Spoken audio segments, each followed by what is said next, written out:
Columbus. I am also the Vice President for SMA. We are excited for today's slate of presentations and would like to thank our presenters for sharing their work with all of us. Our schedule for today is set based on Central Standard Time.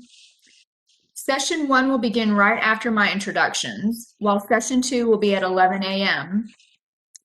Session 3 is set for 1 p.m. and Session 4 will begin at 2:30. Each session will open roughly 15 minutes prior to the official start time for both presenters and participants who would like to arrive early. SMA will have a board meeting following today's presentations at 3:30 p.m. and all members of SMA are invited to attend, especially those who are interested in leadership positions for the coming years. Today's conference is being recorded and will be made available for viewing as soon as possible. I ask that any questions that you may have go into the Q&A chat box on the right side of your screen. Questions will be answered at the end of each session. So first I'll introduce each presenter and then turn things over to each presentation to begin. Our first presentation is titled Taking Out the Fun Stuff, Reworking First Year Experience Classes Encounters with Archives During COVID-19. Our first presenter is DeeDee Baldwin. She is the History Research Librarian and Liaison to the Honors College at Mississippi State University Libraries. She is the current past president of the Society of Mississippi Archivists. We also have Melody Dale. She is an Associate Professor, Education and Business Librarian at Mississippi State University Libraries.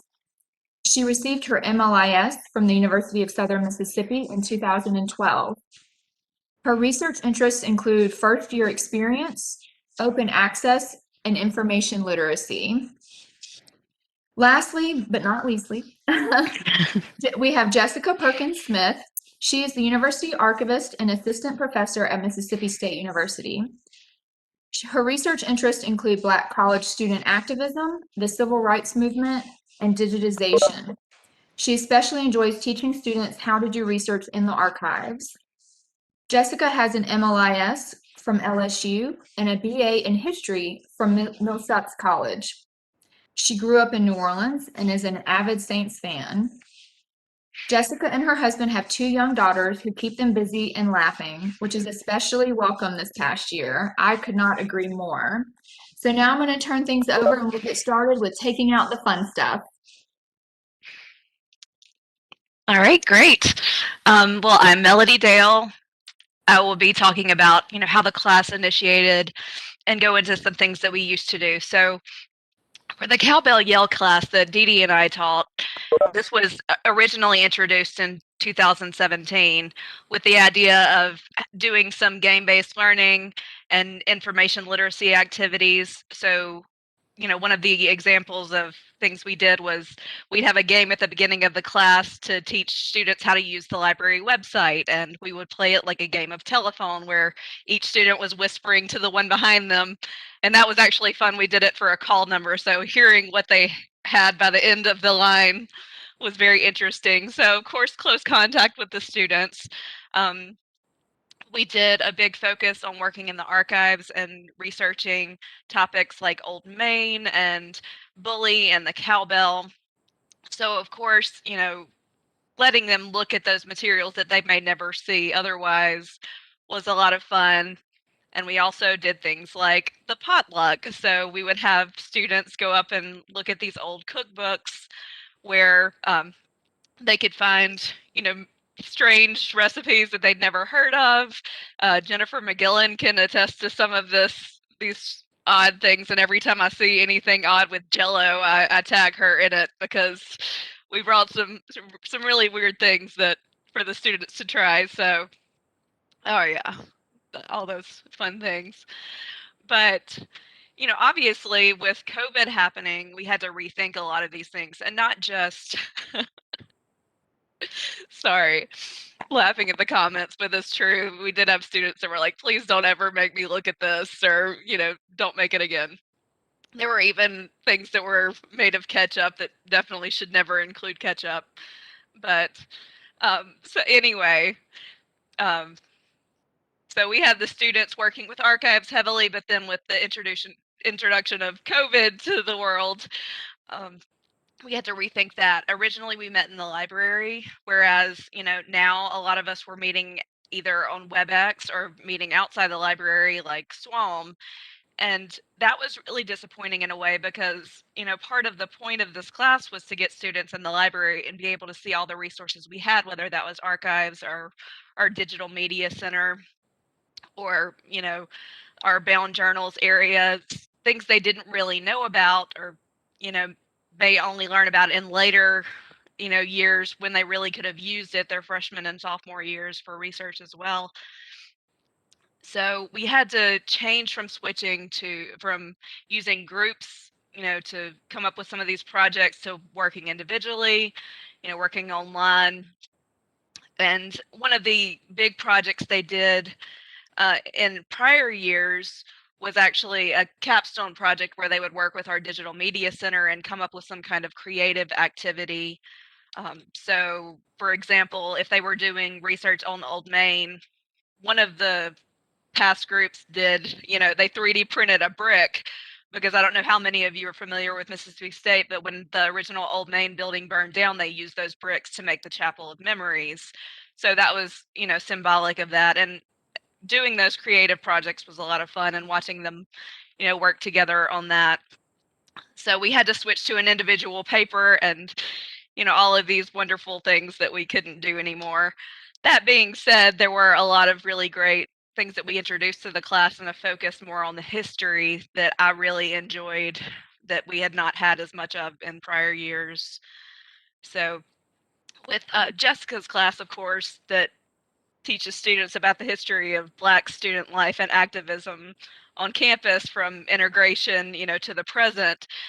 They were heavy in archives as well, and of course she went from teaching in the library to outside, and I think actually most of her class was online. Sorry, I really need to stop reading these comments. Those recipes, I still think about them. I have nightmares about them.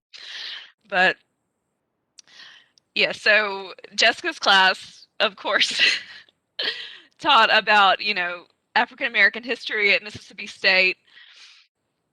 And we will talk today about some of those changes that were made. I just wanted to talk about how the classes used to be versus how they are now. Okay, so I'm going to get into sort of all the changes that we had to make for this past fall. And like we said in our title, sort of, self-deprecatingly, but it was kind of true, taking out the fun stuff.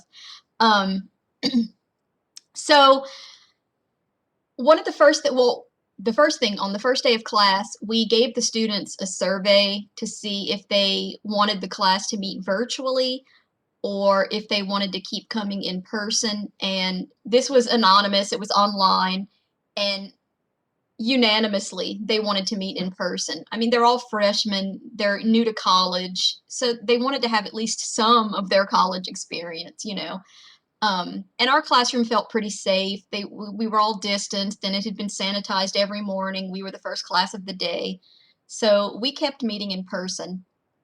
But what we had to do, we had to replace a lot of what had been on the past syllabus. Melody and I had to get together and, rework it. And it was really stressful because at the time we were having to do it in late July, early August, we had no idea how long in-person classes would even last. A lot of us thought they wouldn't last but maybe 2 weeks or a month. And I'm sure a lot of y'all were the same way at your libraries and archives where you were. But we planned it out as if we would keep meeting in person. And we came up with sort of themes for each week because there were a lot of classes we had to replace. We had to replace the in-person visit to special collections. We had to replace the in-person visit to the Digital Media Center. That's where they used to go through and see demos of like virtual reality. That was always really fun. They'd get to play virtual reality games. Of course, we had to replace the potluck. So far, this is 3 class meetings that we had to come up with content for.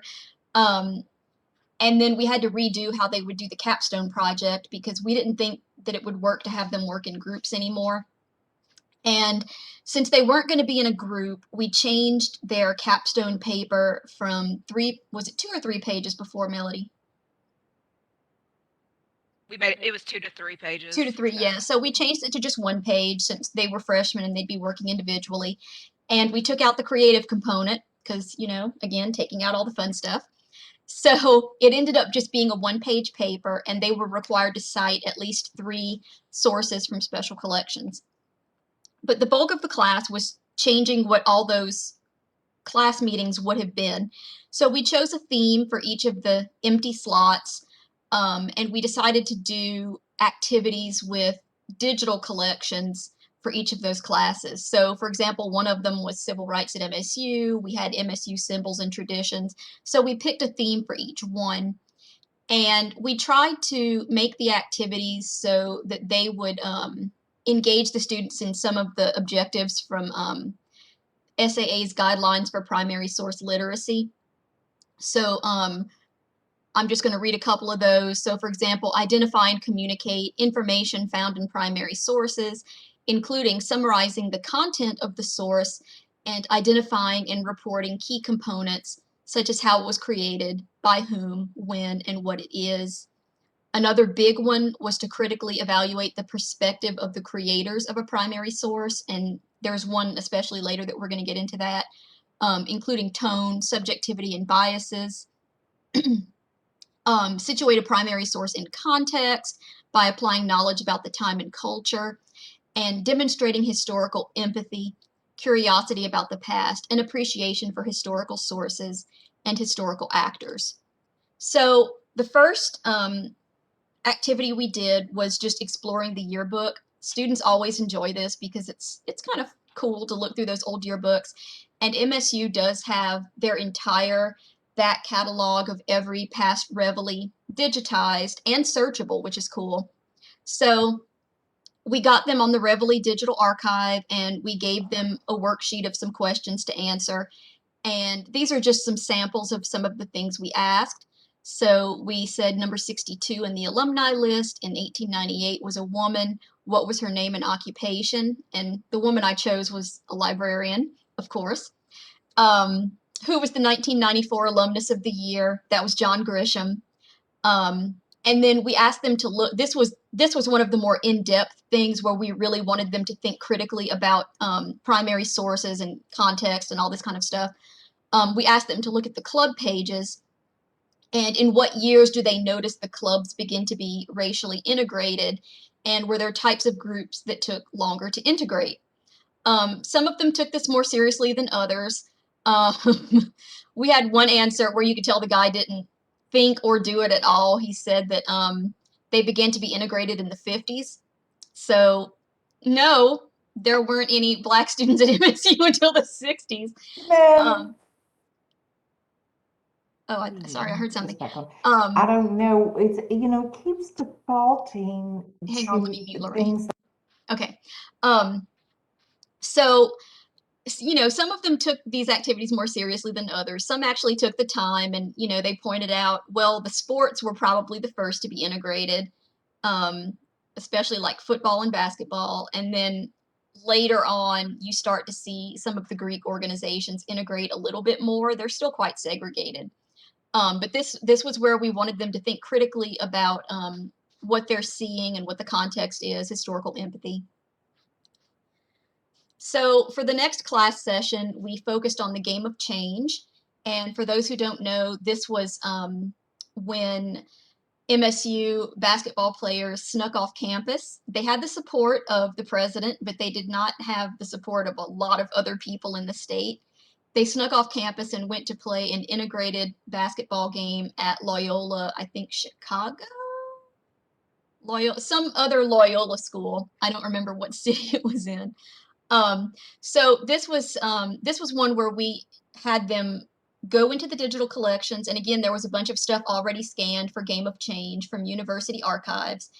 Our University Archives, they have a whole bunch of letters, the positive letters, and Jessica might talk about this later, but they didn't want her to scan as many of the negative letters opposing the president letting them do this game.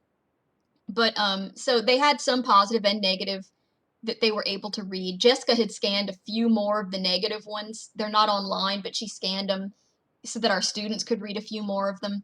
So we asked them to read 3 of the letters approving the decision and to read 1 of the letters disapproving the decision. And again, in keeping with context and historical empathy, we asked them to write down who wrote the 3 letters they chose and what were their impressions, and then to read 1 of the letters disapproving. And we included a warning on the worksheet that some of them included terrible racist language. And again, we asked them who wrote the letter and what were their impressions. And then to bring in more historical empathy and critical thinking, our thought question on that one was to imagine that they're the president of MSU and dealing with a situation like this in current times. And we gave them a couple of modern examples, like athletes kneeling during the anthem. Players, this past year, players went on strike to protest the state flag. So, you know, they could choose whatever they wanted. And we asked them what position they would take and what kinds of approval and disapproval letters do they think they would get nowadays. So again, connecting the past, using primary sources to connect the past to the present. And then the third activity that we chose to explore sources, it focused on campus life. And again, we got them into the digital collections and gave them a worksheet. So we asked them to search for photos of Old Main and see how it compares to current dorms. And we asked them to see if there were any similarities between the Old Main dorm and the Old Main Academic Center. And the similarity, of course, is that they intentionally designed Old Main Academic Center to kind of look like Old Main dorm, and the students knew that. We asked them just some factual questions because we did want them to be able to know how to go into primary sources and find just straight up factual information. And then there was an Old Main brief history that was in university archives.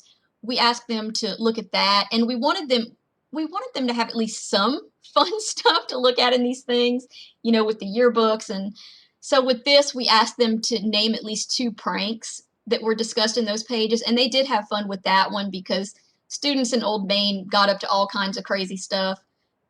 I think there was one time where they filled a room with water or something. They did. They apparently closed some doors up and like filled the room with water and used it as a swimming pool. I mean, Right. it was very fascinating reading some of the things they used to do and having like firecrackers in the dorm, and yeah. It's something else. So they had fun reading about those. And then we asked them to look at an online exhibit that's still there right now, Mississippi State University, the A&M years.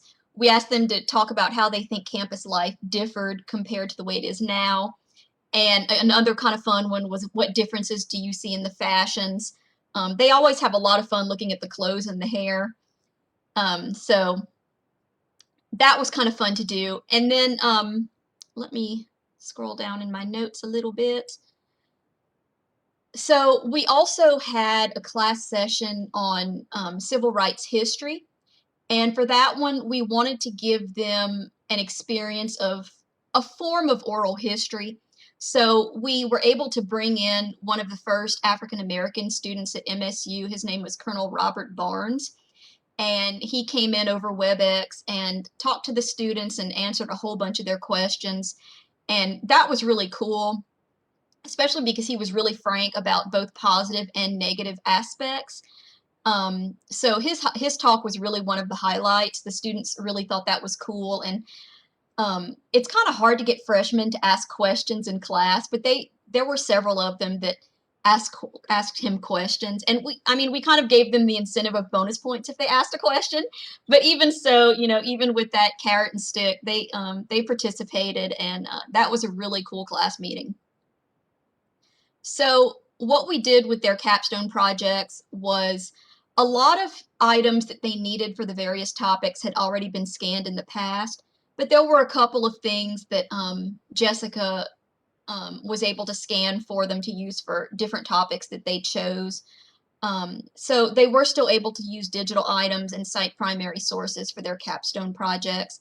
And then on the last day of class, they presented their projects. So overall, yes, we did have to take out most of the fun stuff, but it ended up being where instead of touring areas of the library, they were engaging a whole bunch more with primary sources than they had in the past.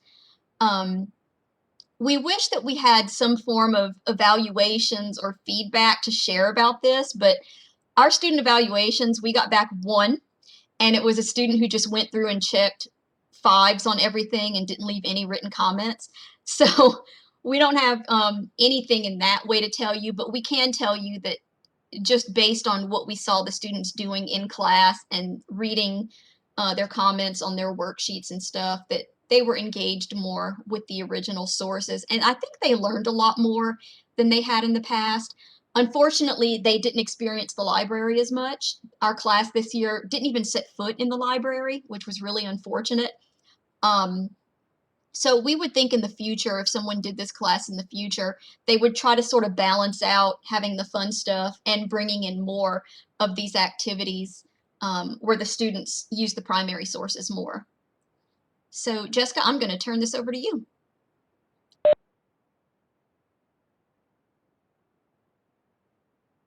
Sorry, will you go to the next slide? Thanks. Yeah, so like DeeDee and Melody said, this past semester kind of just gave us some new challenges. This is a picture of was only the second year that I taught this class. So this was fall of 2019, and this is my class. We spent probably 3 or 4 of our class sessions in special collections. And they really got a chance to dig into some of these materials. And so if we go to the next slide, DeeDee. So this semester, like DeeDee and Melody said, a lot of what we did went digital. My class was about this semester, I think I had 12 students, and it was about half the time we met in person, and probably the other half was online because I ended up having a lot of students quarantined at the same time. And a couple of my poor students had to quarantine multiple times. So we just, it ended up being awkward having 2 or 3 students in class and then more students online. And one thing that I ran into was a lot of students all of their classes ended up being online. And so a couple of them said rather than risk coming to campus, they'd rather just have everything online. So it had some awkwardness to it because of that. But other than that, I ultimately feel like the semester went well. Like DeeDee talked about, this semester involves scanning a lot more material. And DeeDee mentioned the game of change letters. That decision to only post the positive letters was made many years ago. And so my plan is to get some of those negative letters up there because I like to say that I'm not in the business of protecting racists. So we would probably have to be careful about some of the language that we posted, but there's about the same amount of pushback against Colvard for his decision, which went against Governor Barnett's, Ross Barnett, was ordering the team to stay. And Colvard was not from Mississippi, which I think is, he was from North Carolina. So in many ways that allowed him some freedom. And one of the things that I got in 2019, President Colvard's daughter sent a portion of his diary. So this semester, my students used a portion of his diary that I had scanned. I also scanned a large amount of material related to Richard Holmes and integration at Mississippi State, and as well as some material on our first couple of Black student organizations at Mississippi State. One thing I should say, kind of going back to the intro about this class, the way that, and sorry for being a little bit out of it, the way that this class came about was kind of bouncing off of the Cowbell Yell class and the history of Mississippi State. A few years ago, I was doing some research into some of the early Black student groups here at Mississippi State and looking at integration. The integration story here has always interested me because of the fact that it happened after Alabama and after Ole Miss. It happened in a totally different way. Certainly was not without negativity, but Dr. Holmes has talked about a lot about his experience. And so Mississippi State has the highest number of Black students in the SEC and one of the largest Black student populations outside of HBCUs in the country. So I felt like for a long time, collecting Black student history was not a priority, and teaching it, certainly I felt like these students needed to learn about it. So that's kind of where the class came from. So this past fall involved a lot more digital collections. I also incorporated more digital collections outside of just Mississippi State. So we used, Ole Miss has some really good stuff related to integration at Ole Miss. UGA and Alabama do as well. So we incorporated some of those digital collections in class. Can you go to the next slide, please? So one of the things DeeDee was talking about, bringing students into the library, which we didn't do this semester. It'd be interesting to see if we had taught the class this spring. I think we would have had more freedom and probably felt more comfortable bringing students into the library. The special collections reading room is small, and so we limited our number of researchers to appointment only this year and only 3 at a time. So having 12 to 14 students just wasn't doable. So instead of doing an in-person scavenger hunt, I turned this scavenger hunt this year into a digital one.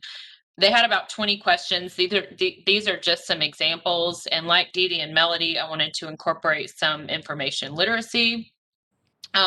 So these are some examples of the questions. They had to go through different parts of the website. They had to look up items in the catalog. They had to kind of really delve into the special collections site. I had them use some of our digital collections and learn how to search them. So the Reveille, the Citizens Council digital collection, one of the questions was to find 5 different subjects or 5 different names mentioned in the Citizens Council collections, and how many results you get if you search in our digital photos for Richard Holmes, and then the titles of 3 books written by a famous author who has a room named after him in the library. That's, of course, John Grisham as well.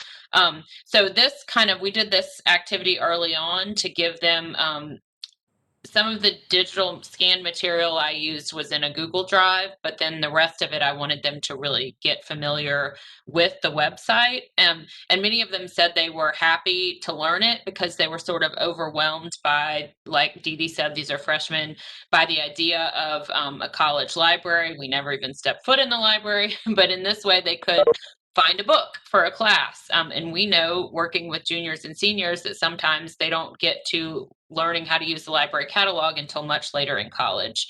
And so this was a way to do that. And certainly they, especially when they were quarantined, they needed some of these resources.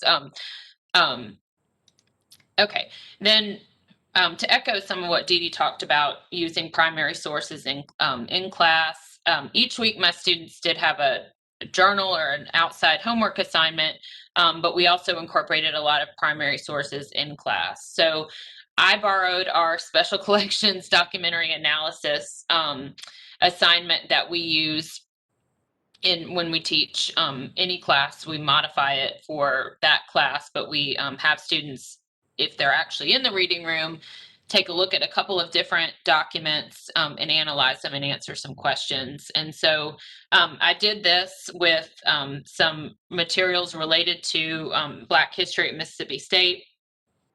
We had some materials related to integration. Richard Holmes, I don't have a picture of it here, but when Richard Holmes first enrolled in classes in the summer of 1965, it was summer school, and he handed a note to the press that was outside and said, the note basically said, "I just want to go to class. I'm here to go to class. I'm here to get a good education." So that's one of the documents that I like to use with students, because I tell them, he was 20 years old, 21 years old, not much older than them, and was not trying to make history. He wasn't even planning to stay at Mississippi State. He was just going to come here for summer school and go back to his HBCU in Texas. But he decided to stay because a couple of more Black students came in the fall, and he didn't want them to be alone like he was. Those are some of the documents that I shared in class. And for these in-class assignments, I actually just made copies because I wanted them to actually get to use some paper rather than just everything on a screen, so that they actually got to handle something even if it wasn't the real item. But again, this got them to do some of that critical thinking about primary sources. One of the journal assignment examples that I used this semester, and I tried to change it up. They write a couple of paragraphs each week, but this gets them some good writing experience, I think. And over time, I think they really begin to see their writing improve. I'm always surprised by how little writing students do in high schools, at a lot of high schools in Mississippi. So I think this is a good way to get them writing and learning how to write their opinion. So a lot of these were just very low stakes writing assignments, an easy grade if they just turn it in and just kind of fulfill the assignment. But one of the examples was there are several editorials and newspaper articles in the early 70s in the Reflector related to some of the things that Afro-American Plus, which was the first Black student organization founded in 1968 on campus, related to some of the things that Afro-American Plus was pushing for. Afro-American Plus was a student group, and they wanted to socialize with one another and offer a place for Black students to socialize, but they were also really pushing for change on campus. They were pushing for better conditions in dorm rooms. They were pushing for more recruitment of Black faculty, which is something that we're still doing today, more recruitment of Black students. And so there were a number of articles related to conditions for Black students on campus and editorials back and forth. And so the students read some of those and responded. And then, like DeeDee mentioned, we talked a lot about kind of in the following class discussion, commonalities between then and now. You know, what are you seeing? And one of the interesting things about my class this year that was different from last year, in 2019, my class was every student was Black. Every student, with the exception of one or two, was from Mississippi. And they had all chosen the class in 2019. And Melody and DeeDee and I think something went on with the catalog this year, so students couldn't see what FYE class they were signing up for. So this year, what I learned, my class was mostly white. I think there were 3 African American students. Only one had chosen the class. Everybody else was placed in the class by their advisor. I was concerned about them not choosing the class. It ended up not being an issue, but one of the interesting things was that most of my students were from out of state. Actually, I had a couple of students from Georgia, 2 from Illinois. It was interesting because they were sort of learning about Mississippi history and Mississippi civil rights history for the first time. So I enjoyed that they were getting that experience, and also getting this kind of learning about the Black student experience on campus. So that's one example. Some other things that we did that we still were able to do in 2019 that I brought into this year. A couple of guest speakers came in person in 2019 and not this year, but I looped a couple in on WebEx. The Holmes Cultural Diversity Center comes to speak to my class every year, and they talk about more recent events starting in 2015 and 2016 when the push for bringing down the state flag on campus happened. And that was a group called the Lucky 7, Black students here on campus. So the Holmes Center has a great video about that. And so they came to talk to students, and students, of course, were really interested in kind of learning about more recent activism. We also incorporated the Starkville Civil Rights Project, which was a project. It's not closed, but it hasn't been updated in some time, but a great digital humanities project started by one of our history professors here and some librarians here a few years ago. There are some great videos, oral histories about integration at Mississippi State and integration in Starkville. So one of the assignments one week was to watch a couple of those videos and write about their thoughts, and we discussed it. One of the things that I also do at the beginning that I forgot to mention is I talk about before integration. What was Mississippi State like? We are a historically white segregated institution for the first almost 100 years, but there were still there were Black folks on campus. They built campus, they worked in dorms, they cooked food, they cleaned, and so there were several African American men, especially, who were very well known on campus. Some were given some really awful nicknames by early white students and faculty here on campus. One that was here in the early 19th and late 19th and early 20th century was even considered a mascot by the athletic department and used to be in our vertical files listed as a mascot. So we talk a lot for the first couple of weeks about the early history of Mississippi A&M as a segregated institution from a state that had just had been a part of the Confederacy, founded by a Confederate general. So we go into that, and I think that's important background for students to understand going into some of the activism of the 60s and 70s. I think that's all I have. But will you go to the next slide, DeeDee? Sorry. Okay, this was my journal assignment example, and then the next one is our conclusions.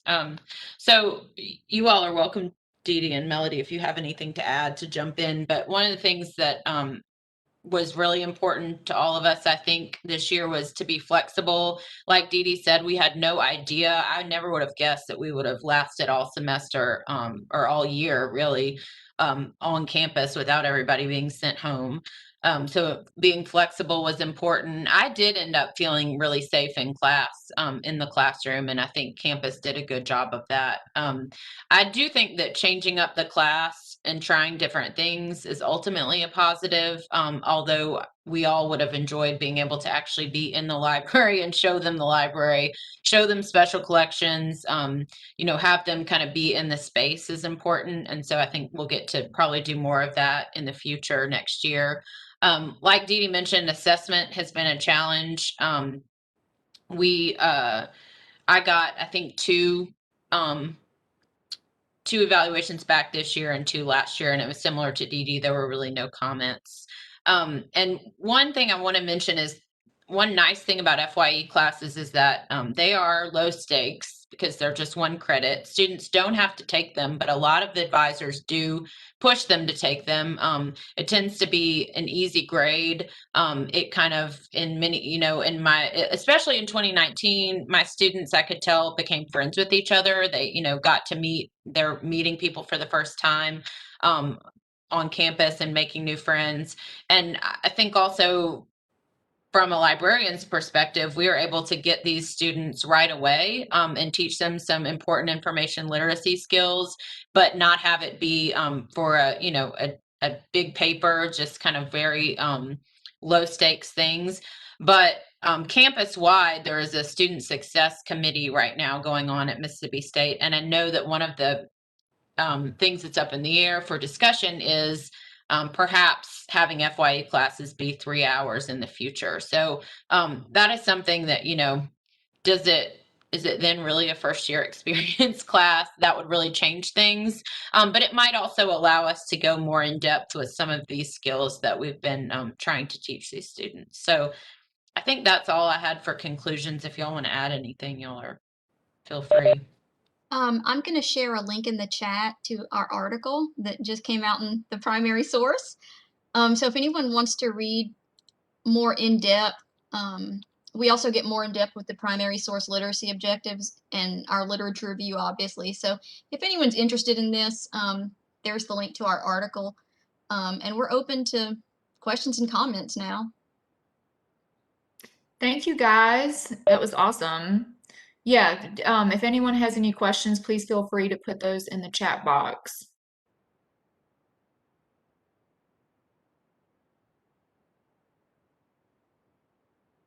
There's already been 10 downloads, DeeDee. Were those all yours or are those? Just one is me. Mona, that's a good question.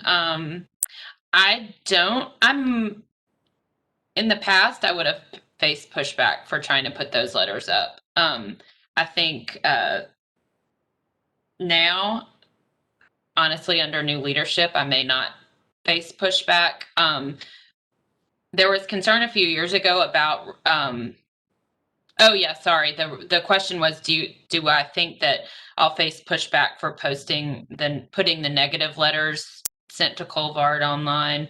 I've gone back and forth with a couple of people about it the past couple of years, and ultimately, a few years ago when we got the Citizens Council recordings online, there was concern about not from me and not from my colleagues, but there was concern about what people might think, talking about these races. Well, I mean, in my opinion, especially with the Citizens Council, many of them were politicians, but also these folks were sending letters to a college president. And it's been over, 60 plus years. And so when it came to the Citizens Council recordings, we got absolutely no negative pushback whatsoever. So I'm not too concerned about that. I think it's better for people to kind of see both sides of it. This was not a decision that was supported by a lot of people in the state. Certainly there were folks like even Mississippi State alumni, the M Club, they were very supportive of Colvard's decision to send the players, but not everybody was. So I think that's important to see because it's a part of this mass resistance story, right? It's a part of this like really virulent racist stuff. And also the language is the same language that we're continuing to see today. So it, the language of kind of far right extremist, white supremacy that still exists is all of that language, from the 50s and 60s. So I think people can draw parallels there. Greg asks, Jessica and others, I don't know if you've had this experience, but I've given so many presentations on civil rights that I have become somewhat desensitized to horrible content. I keep reminding myself that a lot of students haven't seen a lot of racist images like I sometimes show in these presentations. I sometimes forget how jarring it can be to see minstrel show imagery for the first time. Yeah, I'm gonna let DeeDee talk too. I agree. I'm the same way, and I've seen so much of it and read so much of it, and we work with it all the time that I have to remind myself when we bring in students that we need to kind of give them some time, and they're seeing it for the first time. DeeDee, you go ahead. I just wanted to say this was something that I really had to learn over the years because I've always thought that historical stuff is just cool because I'm a huge nerd. And especially, as a white person, I remember, in special collections over the years, whenever there would be tours, I would just be gleefully almost pointing out these things like they were just cool things like slave manacles, and, receipts, bills of sale for human beings. Not in a sense that they were good things, but just in a sense that I was excited about the historical, value of them and things like that. And I really had to learn to tone it down over the years, like, okay, you are a white nerd getting excited over this stuff, but you need to not do that. So yeah, that was something I really had to learn. And we did put in our worksheets and stuff. This is Holly joining us. We put in our worksheets and stuff, we warned the students these contain offensive language. And I know Jennifer, whenever she gives tours and stuff, she tells the students, you don't have to go and look at this or deal with this unless you want to. So we really try to make sure that students are prepared for what they're about to see. Mona asks if we plan on going back to regular operations with our projects next semester.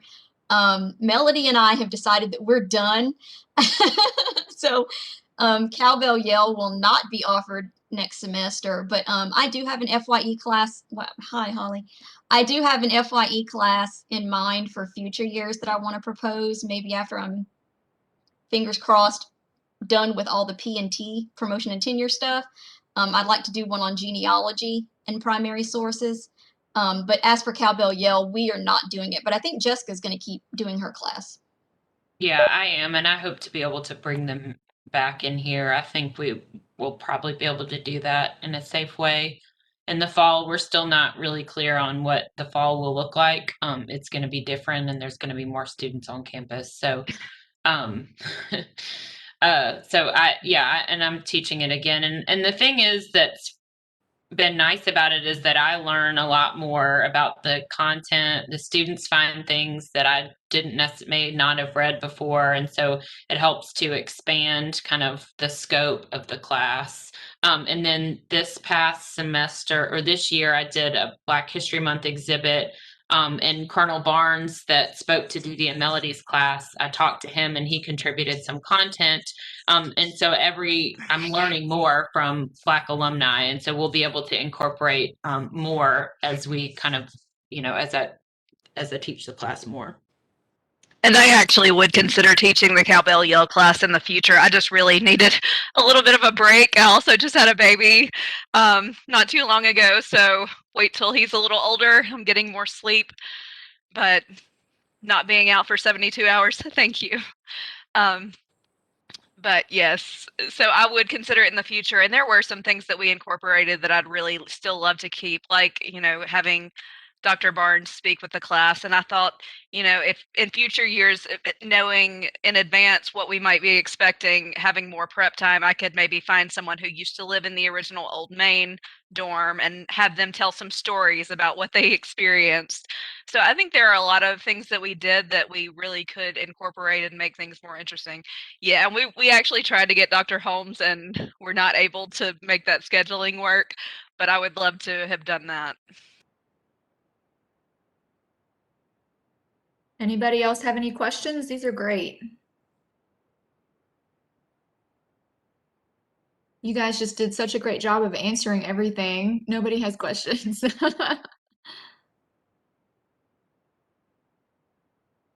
Oh, great. We've got a comment that it was an excellent talk. Thank you, Greg. I agree. So unless anybody else has any questions, we've got the email addresses of the presenters up on the screen now. And we will reconvene at 11 a.m. for our next presentation with Miranda Vaughn. She's going to be talking about Mississippi Federation of Women's Clubs, a history of literacy, advocacy, and library service. So thank you, guys. Thank y'all.